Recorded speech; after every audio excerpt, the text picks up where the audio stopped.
సమూయేలు రెండవ గ్రంథము 9వ అధ్యాయము. యోనాతానును బట్టి నేను ఉపకారము చూపుటకు సౌలు కుటుంబములో ఎవడైనా కలడాయని దావీదు అడిగెను.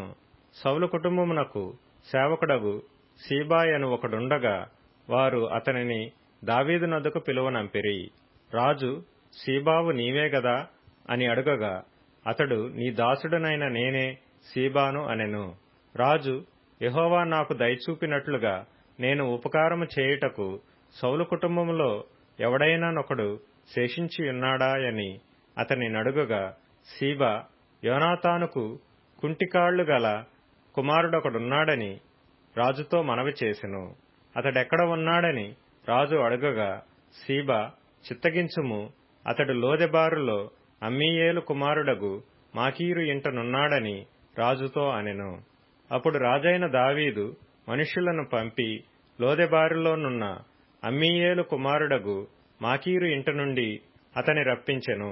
సౌలు కుమారుడైన యోనాతానునకు పుట్టిన మెఫీబోషెతు దావీదు నొద్దకు వచ్చి సాగిలపడి నమస్కారము చేయగా దావీదు మెఫీబోషెతు అని అతని పిలిచినప్పుడు అతడు, చిత్తము, నీ దాసుడనైన నేనున్నానెను.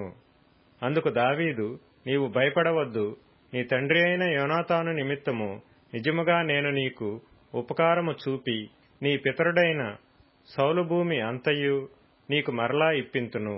మరియు నీవు సదాకాలము నా బల్ల యొద్దనే భోజనము చేయుదువని సెలవీయగా అతడు నమస్కరించి, చచ్చిన కుక్క వంటి వాడనైన నా ఎడల నీవు దయచూపుటకు నీ దాసుడనగు నేను ఎంతటివాడను అనెను. అప్పుడు రాజు సౌలు సేవకుడైన సీబాను పిలువనంపి, సౌలునకును అతని కుటుంబమునకును కలిగిన సొత్తంతటిని నీ యజమానుని కుమారునికి నేనిప్పించియున్నాను. కాబట్టి నీవును నీ కుమారులను నీ దాసులను అతని కొరకు ఆ భూమిని సాగుబడి చేసి నీ యజమానుని కుమారునికి భోజనమునకై ఆహారము కలుగునట్లు నీవు దాని పంట తేవలెను. నీ యజమానుని కుమారుడైన మెఫీబోషెతు ఎల్లప్పుడూ నా బల్ల యొద్దనే భోజనము చేయునని సెలవిచ్చెను. ఈ సీబాకు 15 మంది కుమారులను 20 మంది దాసులను ఉండిరి. నా ఏలినవాడగు రాజు తన దాసునికిచ్చిన ఆజ్ఞ అంతటి చొప్పున నీ దాసుడనైన నేను చేసేదనని సీబా రాజుతో చెప్పెను. కాగా మెఫీబోషెతు రాజకుమారులలో ఒకడైనట్టుగా రాజు బల్ల యొద్దనే భోజనము చేయుచుండెను. మెఫీబోషెతునకు ఒక చిన్న కుమారుడుండెను, వాని పేరు మీకా.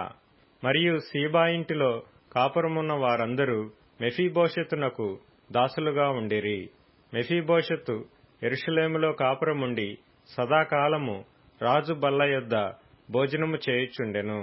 అతని కాళ్లు రెండును కుంటివి.